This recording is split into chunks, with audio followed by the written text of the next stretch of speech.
How you doing? Oh, good. Weird. I'm fine. How are you? I'm good. Thanks for coming on the program tonight. Oh, always my pleasure to come visit with you. Now, have you had a good President's Day? Oh, I've had the best President's Day because we launched Constituting America's second annual forum for adults. So we're studying the Constitution in 90 days. 90 days we're taking to break down the Constitution and study it line by line so we really understand it with scholars across the country. It starts today. Really?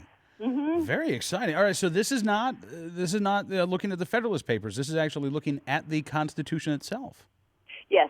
Yes. Oh. Last year, as you know, we did 5 days on the Constitution and 85 days on the 85 Federalist Papers. And so this year, Kathy and I were like, what are we going to do this year?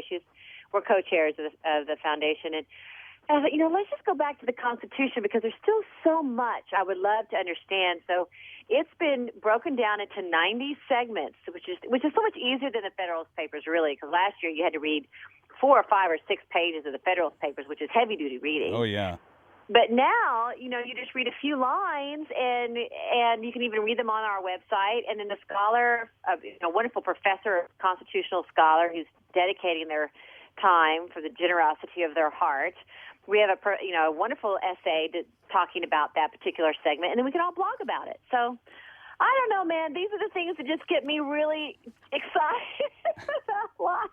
I think it's cool, which is why we have you on the program so often, because, again, so many of us, I think, have lost touch, and maybe not this audience in particular, but, so many Americans, we see story after story and poll after poll, Janine, showing that a lot of Americans don't know our history. And when it comes to something as important to all of us as the Constitution, the document that is the framework for our government, to be as ignorant as so many Americans are, that's not healthy for this country. It's not healthy for this country, and I think that we're experiencing some tough times, and I think the more that we understand our Constitution and we realize the true intention of our founding fathers and how they really perceived was the best way to maintain our republic, the better. And you're right. So few of us really, I've read it 3 or 4 times. I'm doing a whole Constitution, federal thing. I still want to know more about it. And knowledge is power, and liberty cannot be preserved without a general knowledge among the people, said John Adams. And so it's just pretty important, and that we teach it to our kids, too, and to each other. Oh, we started Patriot Clubs. It's a new initiative of Constituting America. Did you know about that? I've heard a little bit about this, but tell me more. Okay. Well, it's a new initiative that once a month we're encouraging ages 3 to 103, wherever you may be, bingo houses or senior citizen centers or, kindergartners, college students, it doesn't matter. Once a month, get together and have a little party and take time to read the Constitution and study its relevancy. In the kind of replicating the fervor before the Revolution in 1776, where there was a real unity among the people, where they knew what they had to do. And I think that at this point, at this country, we're all going to have to make some tough sacrifices financially and in all sorts of ways. And I just hope that we can all realize that we don't want to lose, the war here, and we're going to have to let go of some of these battles in order to just preserve our country. Well, listen, I'm looking forward to checking out the new forum at constitutingamerica.org. And I got to ask you, so who's your favorite president, Janine? Oh, well, do you know I started my own radio show?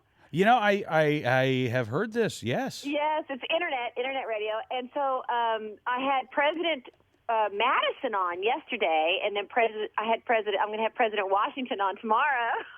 Oh, really? Did you know I had those incredible powers? Man, your Rolodex is good.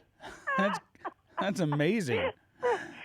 Oh, but I'm very partial of John Adams. I just absolutely loved I think he's partly because he's just such an underdog. And then, we all have to love Lincoln and Reagan, and it's just really sort of hard to pick. But Washington, Adams are right up there. Madison, of course, James Madison. Wow. All right, that's a good list. What about you? I'm kind of with you. It's hard to pick one. We've been really blessed as a nation to have some of the right guys there at the right time throughout our nation's history. That's the truth. That's really, really true. But, Washington set the standard. I mean, you look at what's going on in the Middle East and all of these dictators and despots who've been in power, in some cases clinging to power for decades, and then you witness what happened when this country was born, and George Washington, the guy who could have stayed there as long as he wanted, he voluntarily stepped down and said, I'm not running again, and let the boisterous sea of liberty commence. And you had that big, political fight between Jefferson and Adams in 1796. And, I mean, that it really is.